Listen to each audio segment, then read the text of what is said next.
네, 오늘 2022년 송구영 신예배 말씀의 제목을 우리 함께 읽어보도록 하겠습니다. 신앙의 버킷리스트를 만들자. 다시 한번 읽습니다. 신앙의 버킷리스트를 만들자. 오늘은 2022년 마지막 날입니다. 한 해 동안 잘 살아오셨습니까? 한 해 동안 무탈하셨습니까? 예, 우리 옆에 분들과 함께 인사합시다. 하나님 덕분에 여기까지 왔습니다. 한 해 동안 수고하셨습니다. 네, 우리는 2022년에 기대하고 기도하며 기다리자라고 하는 표를 가지고 한 해를 달려왔습니다. 여러분, 어떤 기대로 처음 시작하셨습니까? 어떤 기도의 제목들이 여러분의 삶에 있었습니까? 그 기도의 제목들은 다 응답 받으셨습니까? 혹시 아직 응답받지 못한 그러한 기도의 제목이 있다면 여러분 잊지 마시고 계속 기도하시기를 바랍니다. 하나님은 우리의 신음소리조차 들으신 바 된 분이십니다.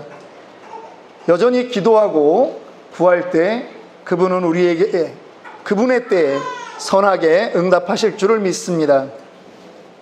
그런데요, 사실 한번 생각해 보세요. 여러분들이 기도했던 그것 때문에 여러분들이 지금까지 살아오셨습니까? 하나님, 나 호흡하게 해주세요. 하나님, 나 먹거리 떨어지지 않게 해주세요. 다 그래가지고 지금까지 살아왔냐 말입니다. 기도하지 않았는데도 하나님이 제공해 주시는 더 수많은 것들 때문에 오늘 우리는 2022년 마지막을 지나가고 있지 않습니까? 그런데 사람들은 때로는 내가 원했던 것이 안 들어졌다고 하나님은 기도에 응답하지 않는다라고 말하는 사람들이 종종 있다라고 하는 것입니다. 제가 보기에는요, 우리 성도님들 모든 가정들이 올 한 해 대단히 넉넉하지는 않았을지 모르지만 그래도 여러분들 굶지 않고 이 땅에서 여러분 뱅크럽시 되지 않고 사실 잘 살아왔거든요. 그런데 주일날 교회 오는 여러분들의 모습을 보면, 단상에서 이렇게 앉아 있을 때 여러분들의 모습을 보면 이거는 거의 교회가 의무로 왔나 싶을 정도의 그러한 모습인 거예요. 자, 옆 사람 보고 다시 한번 웃읍시다. 오늘 마지막 날인데요, 한 번 더 웃었으면 좋겠습니다. 나 웃겨? 이렇게 한번 물어봅시다.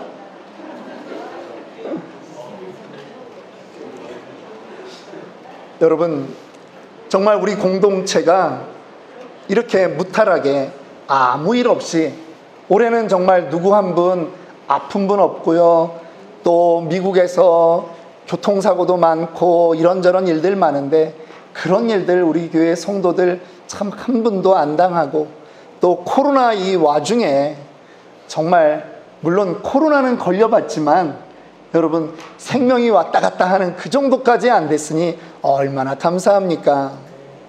세상을 한번 조금만 넓게 보십시오. 처처의 기근이고요, 전쟁의 소식도 아직 멈추지 않고 있습니다. 이런 말이 있어요. 내가 헛되이 살아가는 오늘은 어제 죽어간 사람이 그토록 갈망하던 내일이었다. 말이 너무 길어서 이해가 잘 안 되시는 것 같아요. 예.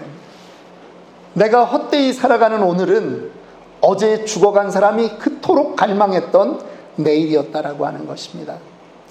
한 해 마지막 날에 오늘 우리가 생각하고 싶은 주제가 있습니다. 그것은 바로 의미라고 하는 것이에요. 의미. 이 땅의 모든 것은요, 의미가 있습니다.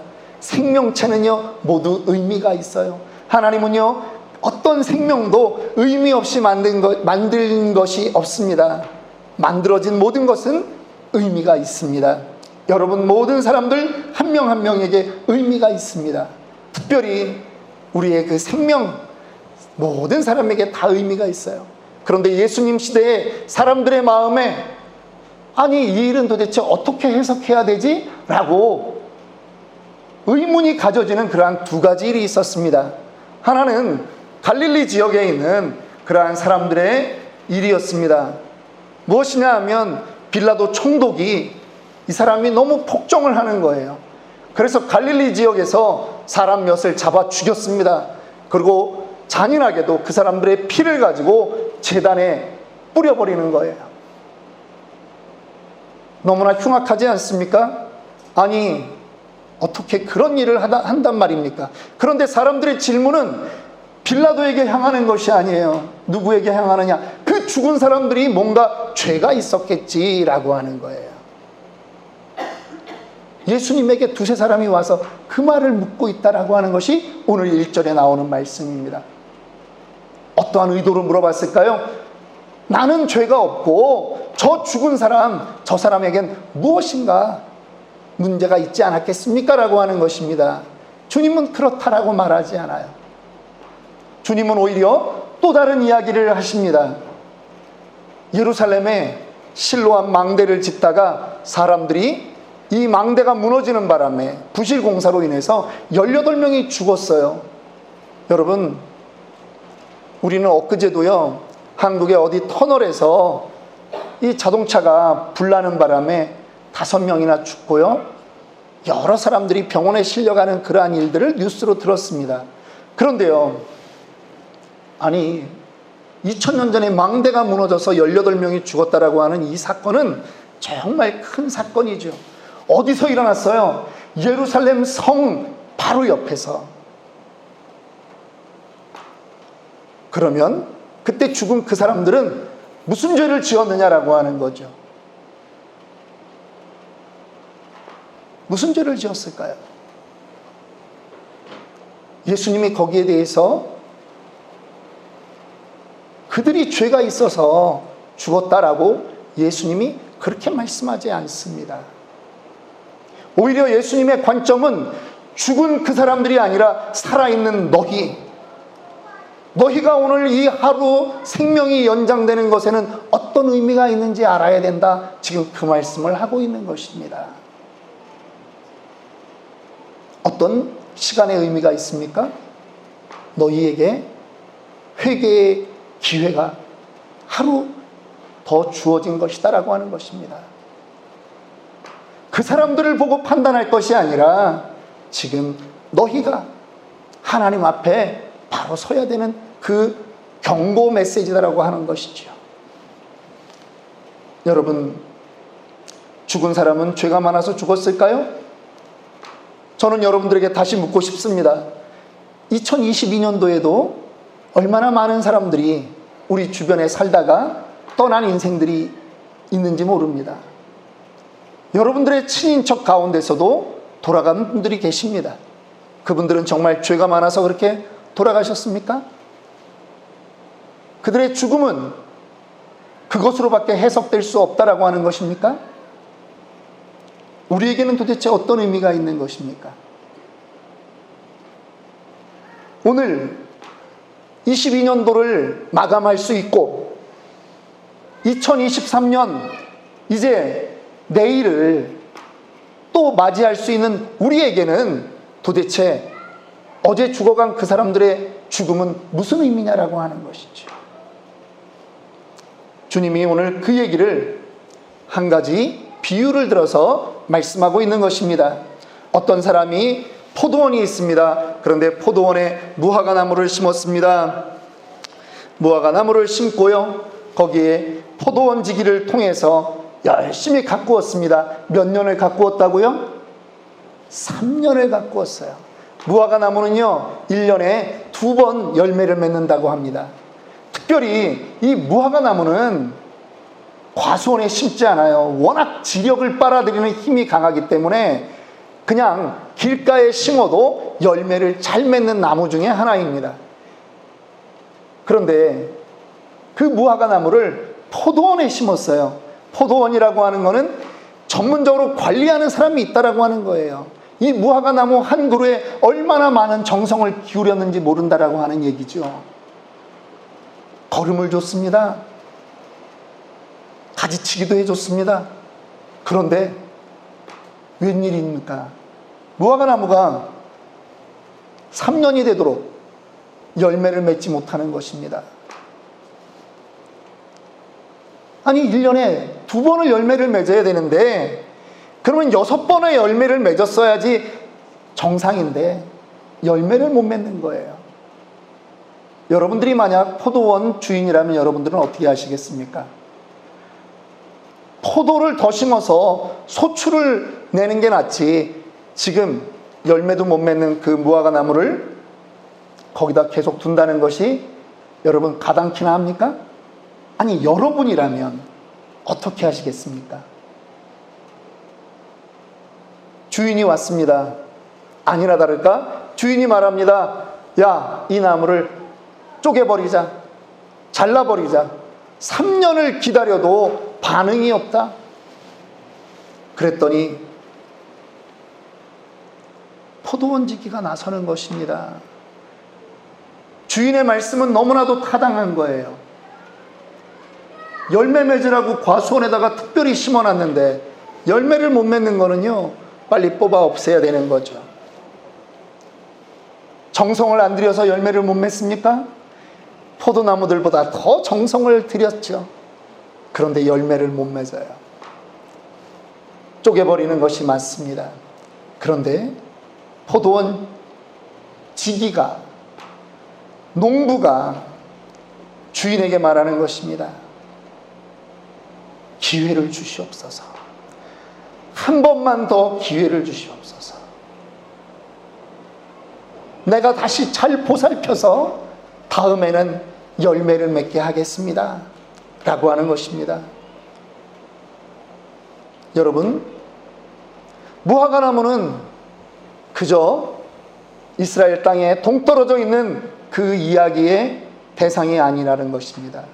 오늘 이 땅을 살아가는 예수를 알면서, 예수를 믿으면서, 교회를 나오면서 그렇게 살면서도 열매 없는 자, 바로 저와 여러분들을 향한 하나님의 메시지라고 하는 것입니다. 혹시 이 자리에 계신 분들 스스로 나는 무화과 나무가 아니야, 나는 열매를 잘 맺고 있어, 나는 주인이 칭찬할 만한 그런 나무야 라고 혹시 그렇게 생각하십니까? 그렇지 않을 것입니다. 한 해를 돌아보면서 여러분들 하나님 앞에 어떤 열매를 맺어드렸습니까? 시간이 많다면 제가 이쪽 줄부터 쭉 돌리면서 마이크를 좀 드리면서 어떤 열매를 맺었는지 물어보고 싶은 그러한 마음이지만 불행 중 다행은 시간이 제한되어 있다라고 하는 거예요. 그래서 제가 마이크를 돌리지는 않습니다. 그런데 여러분에게 제가 지금 이 시간 질문하는 이거는 여러분들이 마음에 답을 하셔야 된다는 얘기예요. 여러분들은 어떤 열매를 하나님께 맺어드렸습니까?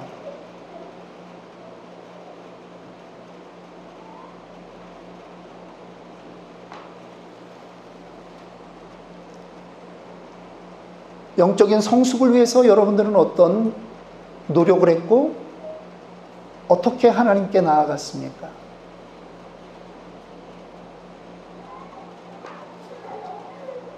영혼 얘기는 많이 하는데 여러분들은 영혼을 위해서 올 한 해 무엇을 하셨습니까?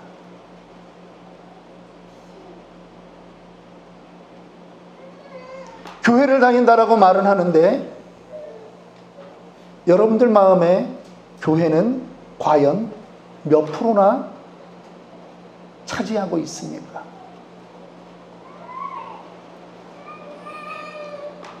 우리를 하나님이 성도로 불러주셨다라고 말하고 우리가 사랑해야 된다라고 말하고 있는데 여러분들은 정말 사랑해 보셨습니까?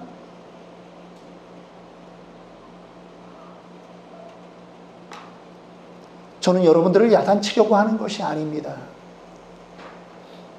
저는 여러분들의 열매를 지금 점검하고 싶은 것입니다. 포도원 주인이 어느 날 와서 열매가 있느냐, 열매가 있다면 얼마나 열매를 맺었느냐, 그것을 보듯이 저는 지금 여러분들에게 몇 가지 정말 크리스찬으로서 맺어야 되는 그 열매의 가장 대표적인 것들을 제가 지금 질문하고 있는 것입니다. 여러분들은 어떤 열매를 맺으셨습니까? 열매를 맺지 않았는데도 지금 우리는 내일이면 2023년이라고 또 하나님을 찬양하겠습니까? 우리에게 주어진 내일은 도대체 어떤 의미입니까? 하나님은 사랑의 하나님인 것을 저는 믿습니다. 하나님은 우리를 오래 참아주시는 하나님임을 저는 믿습니다. 그러나 여러분들 혼돈하지 마십시오. 성경 어디에도 하나님은 영원히 참아주시는 분이다라고 하는 말은 없습니다. 하나님은 로마서 2장 3절 혹 내가 하나님의 인자하심이 너를 인도하여 회개케 하심을 알지 못하여 그의 인자하심과 용납하심과 길이 참으심의 풍성함을 멸시하느뇨. 여러분들이 하나님은 참아주시는 분, 하나님은 사랑의 하나님, 그 말만을 붙들고 그렇게 살면 오해다라고 하는 거예요. 하나님을 멸시하는 것이라고 하는 거예요. 하나님은 영원히 참지 않습니다. 하나님은요, 오래 참으시는 건 맞지만 영원히 참지 않아요. 우리에게는 반드시 계산할 날이 온다라고 하는 것입니다. 믿으십니까? 저는 오늘 이 송구영신 예배를 드리는 저와 여러분이 계산하시는 하나님, 그 하나님을 기억하고 넘어가기를 원합니다. 사랑의 하나님이지만 그 사랑이 그치는 날이 우리의 인생을 살다 보면 있다라고 하는 것입니다. 말씀을 마칩니다. 갑자기 송구영신 예배 분위기가 선생님이 아이를 야단치는 학교 분위기로 돼서 죄송합니다. 제가 출신이 학생들 가르치던 그런 선생님 출신이라서 이런 버전은 어쩔 수가 없는 것 같은데, 여러분 오늘 본문의 말씀이 바로 그렇다라고 하는 것입니다. 예수님이 포도원 지기가 되어서 포도원 주인을 가로막고 서는 거예요. 잠시만요. 제가 올 한 해도 열심히 객토를 하고 걸음을 주고 가지치기를 해서 이번에는 정말 열매를 맺게 하겠습니다 라고 하는 것입니다. 그분이 우리의 구원자 예수 그리스도이십니다. 저는 많은 분들이 새해가 되면 계획표를 짜는 것을 저는 알고 있습니다. 저도 계획을 잡아봤습니다. 저에게도 버킷리스트라고 하는 것이 있습니다. 여러분에게는 어떤 버킷리스트가 있습니까? 올해, 여기서 올해란 2023년을 말하겠죠? 2023년도에 나는 이거를 도전하겠다. 우리 학생들, 우리 또 청년들, 무엇을 결심해 보았습니까? 어떤 분들은요, 미국 대륙 횡단을 계획하더라고요. 그래서 이번 여름에는 대륙 횡단을 한번 해보자, 그런 버킷리스트를 만드는 분도 있어요. 어떤 분들은요, 나는 또 다른 외국어 하나를 더 해봐야 되겠다, 그런 분이 있어요. 어떤 분은요, 나는 지금까지 가보지 못했던 이곳을 가야 되겠다라고 버킷리스트를 잡는 분들이 계세요. 그런데 여러분, 하나님과 여러분의 관계를 위해서, 하나님이 원하는 열매를 맺기 위해서 여러분들에게는 어떤 버킷리스트가 존재합니까? 저는 여러분들에게 거룩을 향한 버킷리스트를 만들기를 권하는 것입니다. 하나님이 오늘 우리에게 또 한 해를 허락하신 이유는 나에게로 오라, 나에게로 오라, 사랑하는 자여, 하나님의 그 안타까운 외침이 있기 때문인 것입니다. 그렇다면 여러분, 여러분들의 성공과 발전, 여러분들의 취미생활, 여러분들의 그 모든 버킷리스트 가운데 가장 먼저는 하나님과의 온전한 관계를 위한 버킷리스트를 한번 만들어 보시면 어떻겠습니까? 동의하십니까? 아멘입니까? 네. 내년에 저희 교회 표어를 지난번에 전체 카톡방에 올렸습니다. 사실 큰 배경 현수막이기 때문에 이번에 한국 나간 청년들이 들어올 때 이제 가지고 들어오게 됩니다. 1월 둘째 주에나 우리 손에 오고요. 셋째 주가 되어야 여기에 이제 걸리게 됩니다. 그런데 우리의 새로운 해에 우리의 표어는 이렇습니다. 한번 따라하겠습니다. 하나님을 경험하자. 하나님을 경험하자. 어떻게 하면 하나님을 경험할 수 있을까요? 제가 실천사항을 알려드립니다.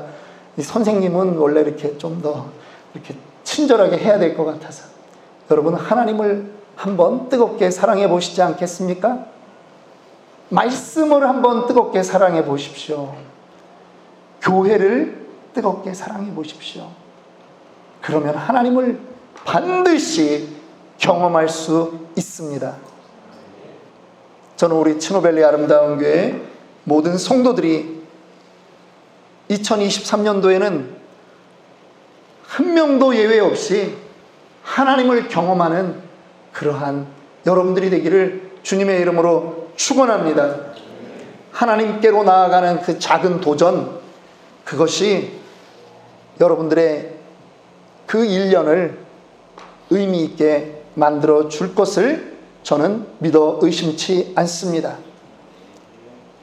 이 시간 함께 눈을 감고 조용한 목소리로 여러분들 잠깐 2분 정도 기도했으면 좋겠습니다.